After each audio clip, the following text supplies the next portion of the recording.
Stand by for crime.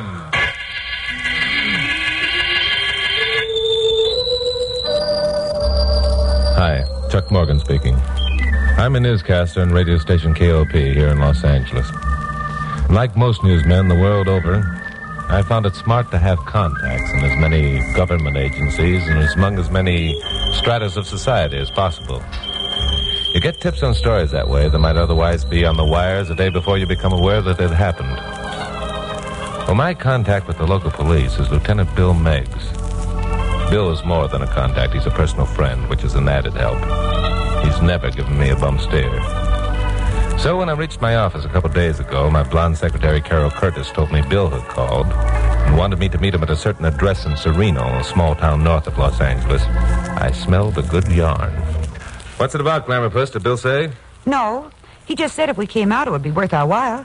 Did he say we? No, but I did. Bill expects me. Oh. And what makes you think that? Well, because he always expects me to be along when you go after a story. I see.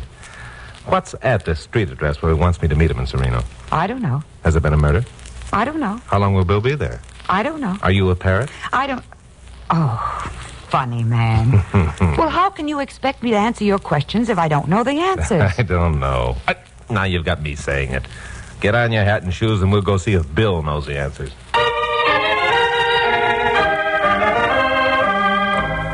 Sereno is a small town about 20 miles north of Los Angeles. It's a residential community for workers in L.A. industries. There are a few large estates, but mostly the town is inhabited by small homeowners who take pride in their lawns and gardens and tree-shaded streets. It was in one of those quiet streets that we found Bill Miggs. He was parked beneath a huge pepper tree, slouched down behind the wheel smoking a cigarette. We swung in behind him and walked up to the open window of his car. Hello, Bill. How's things? Oh, hello, Chuck. Hi, Carol. Suppose you two get in back. Let's have a little talk. Okay, sure. This sounds like something important. Okay, Bill, let's have it. Well, last night a man named Gladstone Smith was murdered. Took us quite a while to identify the body. His face was badly smashed. Either of you ever hear of Mr. Smith? I haven't. Someone important, Bill? Nope. Works in the city hall here in Sereno. He's an auditor in the tax department. Wait a minute. If he lives in Sereno and works in Sereno, what are you doing on the case? You're in the L.A. force. The murder was committed in L.A. Oh. However, that's one of the reasons I asked you to come here. Yeah? How's that? Well, you can do a lot of things I can't do because you're not restricted. Now, take a look around you and tell me what you see. Nothing very exciting. Pleasant street, small, neat homes, trees, lawns, shrubs. Nothing unusual. Well, there's a filling station on the corner. That's unusual? Well, Bill asked if You both missed it. You know what I see when I look around? What's that? Well, I see security. I see comfort and relaxation after a hard day's work. I see pride in the things that a man lives for. I see freedom from fear and want. I see a piece of America that everyone should look at and be glad exists. Well. Is this our Bill Miggs talking? Sure, it's corny. Go ahead and laugh. I'm supposed to be a hard-boiled cop. I wouldn't say this to anyone but you two. Because I thought up to now you might have enough imagination to go along with the gag. Ouch. Well, that's putting it on the line. Okay, Bill, what else do you see? Well, I see the confidence and trust that the people who live in these houses put in cops like me. Yeah? I see a community where people should be able to walk along a dark street at night without fear of violence. I'm beginning to get it, Bill. Don't stop now. No, for heaven's sakes. I'm beginning to see things myself. Good. All right, here's the deal. A resident of one of these small homes is murdered. His face is smashed beyond recognition. Just an ordinary guy. Nothing to set him apart from his neighbors. He's been an accountant for 25 years, has a family, owns an automobile, pays his bills, belongs to a lodge, attends PTA, and goes to church. So last night he becomes a corpse. Why? Well, there's an answer, and it's got to be a good one. Now, wait a minute. You're talking like a cop again. Let's get back to the sentiment. You want to do more than find this murderer. You want me to play it up big, make a terrific story out of it, so that the other people in this community and all other communities where decent, law-abiding people live could be reassured. That's about it. Chuck, you've always fancied yourself as a half-baked detective. Why don't you snoop around the neighborhood, see what you can pick up? Listen, I resent that crack about me being a half-baked detective. Because I am. All right, I'll go along with you on it, Bill. But it seems to me there's one thing you've overlooked. Yeah? What's that? Suppose I snoop around and find that Mr. Gladstone Smith has been having a romance with his neighbor's wife, or he's been stealing funds from the city, or something worse. Then where will your great big sentimental theory be? I've already told you that this murder was committed in my district, Los Angeles. Would it help matters any if I told you that I know who murdered Mr. Smith?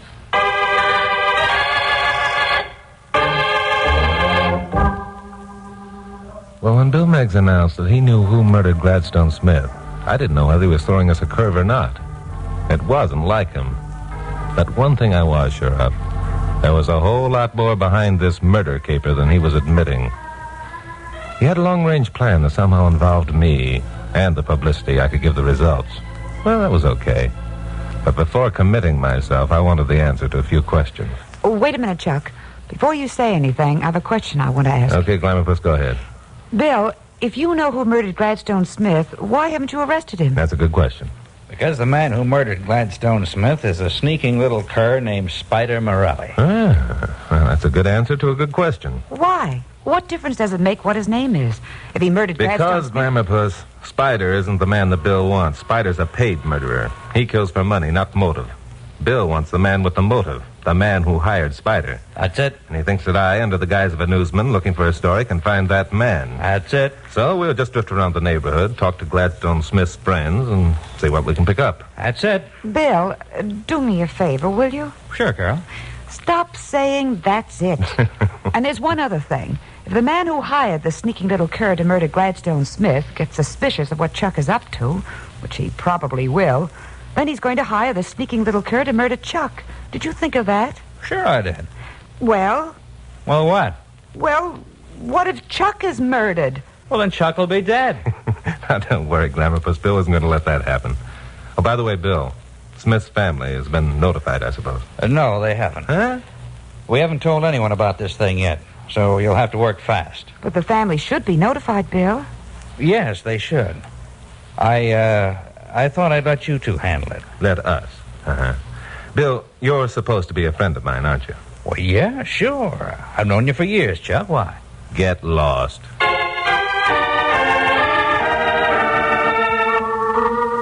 It wasn't an easy task that Bill had handed us. Ordinarily, I would have balked. But I was still convinced he had an underlying motive that he couldn't let us in on at the moment.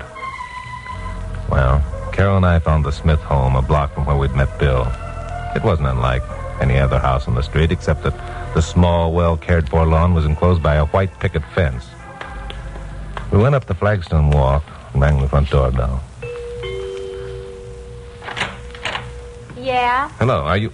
No, I'm sorry. You wouldn't be Mrs. Smith. Is she in? There isn't any Mrs. Smith. If you want to talk to the lady of the house, I'm your pigeon. What are you selling? We're not selling anything. Are you related to Gladstone Smith? Yeah, I'm his daughter. Flo's the name. Why? May we come in? We'd like to talk to you a minute. What about? Oh, okay, I guess it's all right. Come on in.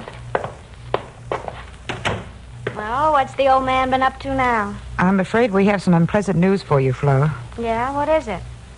Your father's dead. My father's dead. No kidding.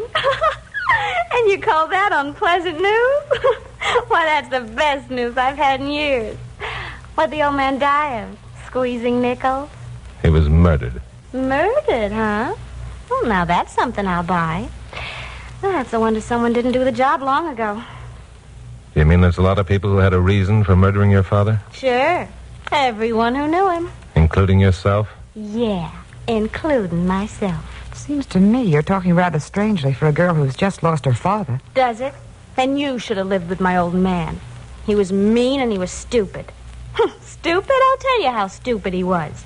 Last week he paid the real estate tax bill. Paid it to his own office, and it bounced. How do you like that? It bounced. Oh, brother, did Barney get a laugh out of that one. Who's Barney? Oh, he's my boyfriend. The guy I'm going to marry. I should think you'd have married him long ago just to get away from your father. The old man wouldn't let me. He said Barney was too old. He used to get a big bang out of reminding me he was still boss. How old are you, Flo? 17. But don't get me wrong, Buster. I've been around. Yeah, I can see you have. Around the wrong places and the wrong people, I'm afraid. Well, I suggest you don't do anything as rash as to marry this Barney until the juvenile authorities have a talk with you. Also, I suggest you don't leave town until the police have learned just which one of your father's friends or relatives hated him enough to commit murder.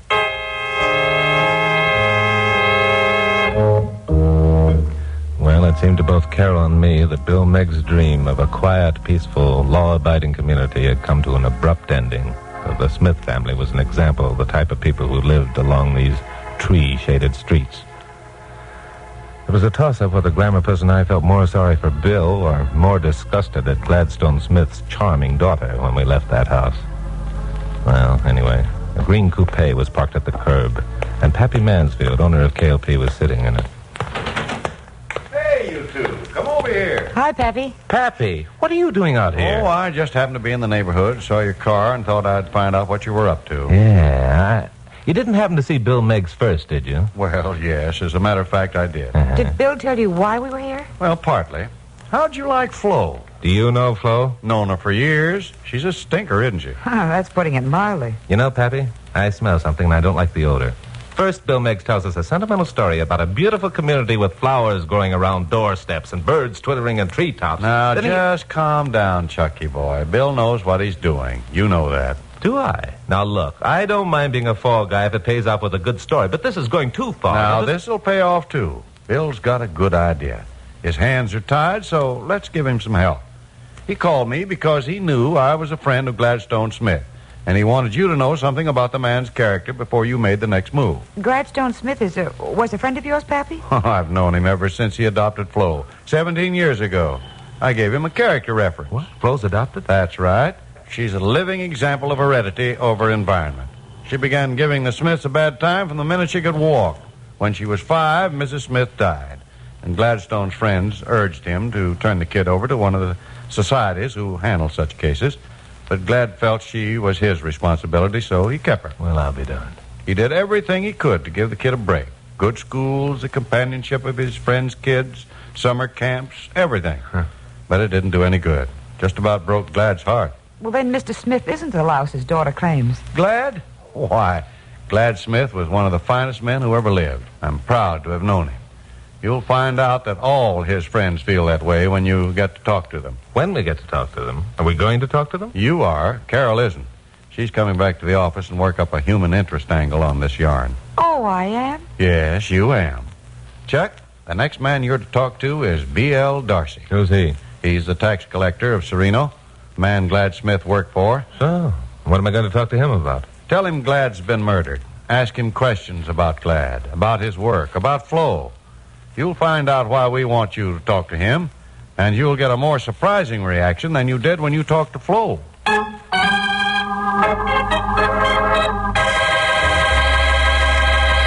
Now, the conclusion of Stand By for Crime. Well, this was a switch in my usual procedure, and I wasn't sure I liked it. So what if I didn't? Pappy Mansfield was my boss. Bill Miggs was my friend. And Carol was all in favor of letting me continue to stick my chin out. So I drove over to White Oaks Avenue and found the address of B.L. Darcy given to me by Pappy. It was one of Sereno's small estates, a comfortable ranch-style house set on 2 acres of well-landscaped ground with shrubs and shade trees. No one answered when I rang the front doorbell, so I walked around back and found a man in shirt sleeves burning some trash in an incinerator.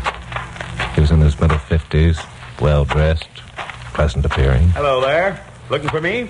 If you're B.L. Darcy, I am. That's right. I'm Darcy. My name's Morgan, Chuck Morgan, newscaster in KLP. Oh, sure. Listen to you a lot. Thank you. What can I do for you, Mr. Morgan?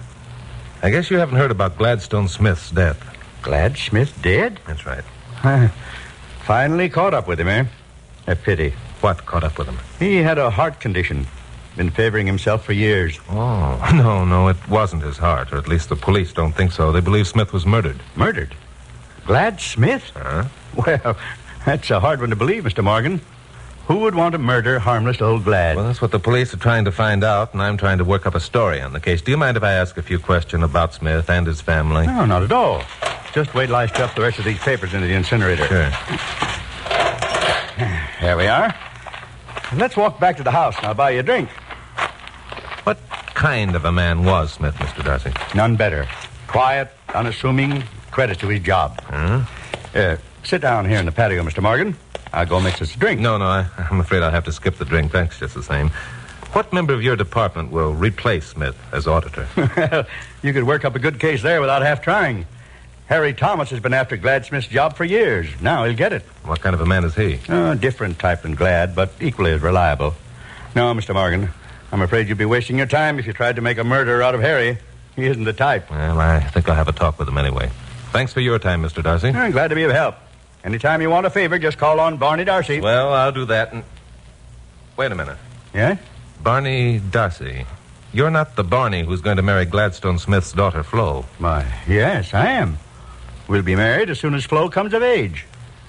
Anything wrong with that?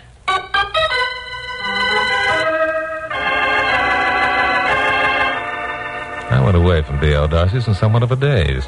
Mr. Darcy had put it right on the line. What's wrong with me marrying Flo Smith, he'd asked.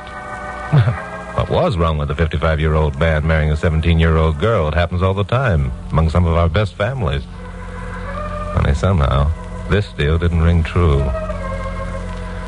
I drove down to the Sereno City Hall and found Harry Thomas.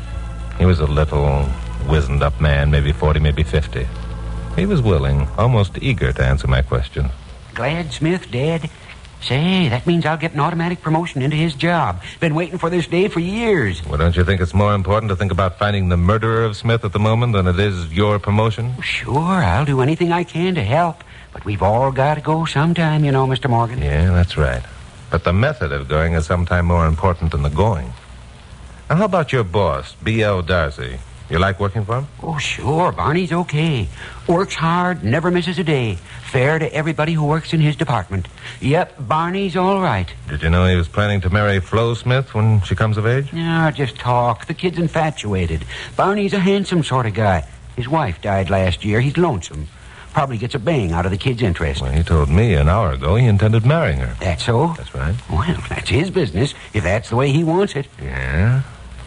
By the way, are the tax books open to the public? Tax books open to the public? Well, that's a funny question. Nobody ever asked it before. Why, sure, I suppose they are. You want to look at them? Yeah, I'd like to see what kind of an auditor Gladstone Smith was. I'd asked that question on impulse. I didn't know what I was trying to prove. Anyway, Harry Thomas showed me the books, and I began going through them haphazardly, not knowing what I was looking for, but all of a sudden finding something. It was there in the third book I looked at, and the only reason I found it was because the book fell open to a certain page when I picked it up, as though someone had been looking into the same book not too long ago. Well, 10 minutes later, I was back at the Gladstone Smith house, talking to the charming Flo. Where's the blonde babe? She give you the brush? Never mind that. I want to see the tax check your father wrote that bounced. Oh, you do, huh? Why? Just go get it. I'll explain later. Oh, you will. Look, jerk, who do you think you're ordering around? Play it for all it's worth, Flo. I happen to know you can't show me that check because there is no such check. What are you talking about? Didn't I tell you I saw it with my own eyes? Prove it. You gave that check away to protect the murderer of your father. Are you nuts? Okay, just to show you what a knucklehead you are, I will prove it. It's right over here in this desk. The old man kept all them things in his drawer. Well, Flo? It isn't here. Hey, what kind of a game are you trying to pull anyway? Look, I don't like you. I don't like your looks or the sound of your voice or nothing, so get out. Get out before I call the cops. Sure, Flo. Sure. I found out what I wanted to know. So long. Well, I was beginning to see the light at last. So I called my office, told Glamourpuss to tell Pappy and Bill that everything was going fine, and put a sub in on my 7 o'clock broadcast. At 9 o'clock that night, I parked on a street running parallel to White Oaks Avenue. Ann tore my pants climbing a fence into Barney Darcy's backyard. The house was dark. But I waited 10 minutes before making a move. Nothing happened. So I sneaked up to the incinerator and carefully opened the door. Then something did happen. There was a quick step behind me. And suddenly, I was lying on my back, looking up at the stars, trying to recapture full consciousness and failing. Way off, I heard voices. Nice going, Spider. He didn't see a thing. You want I should finish him off here, boss? No, get him out of here. Downtown. Same place, same method. Okay, boss. Look, boss. You'll get your money as soon as the job's done. You got it before, didn't you? Okay, boss, okay. Help me lug this guy out of the car. He's heavy. It was just about then that the reeling stars came into focus. They were blotted out as a figure leaned over me and put his hands under my shoulders. I reared up and took hold of his neck. You dirty... Spider, hit him! Get away from me! I can't. He's choking me! This'll fix him. This time, I didn't have the reeling stars to look at. I was out like a candle dipped into a bucket of water. The next I knew, I was lying on the floor of the back seat of an automobile with my hands tied. I could tell by the sounds of traffic we were in downtown L.A. I began working at the ropes, but there wasn't a chance of getting loose. The car made a sudden left turn. I got up to my knees, and I saw we'd entered an alley. The headlights of another car suddenly appeared at the other end of the alley, and a moment later, headlights appeared behind us. Spider cursed and rammed on the brakes. The back door to a building stood open on our left. Spider saw a chance to escape, and I saw a chance to stop him. I looped my bound wrist over his head and yelled, "All right, Spider, this is the end of the road for you, you lousy. Let me go." Not a chance, Spider. You couldn't get out of this back at Darcy's, and you can't now. Chuck. Yeah, a fine friend you are, Miggs. I might have been killed. You wouldn't have been killed. You haven't been out of our sight for the past 10 hours. You all right, Chuck? Yeah, sure, he's all right. He's just mad because he thought he was going to be murdered and because he's got a hole in the seat of his pants.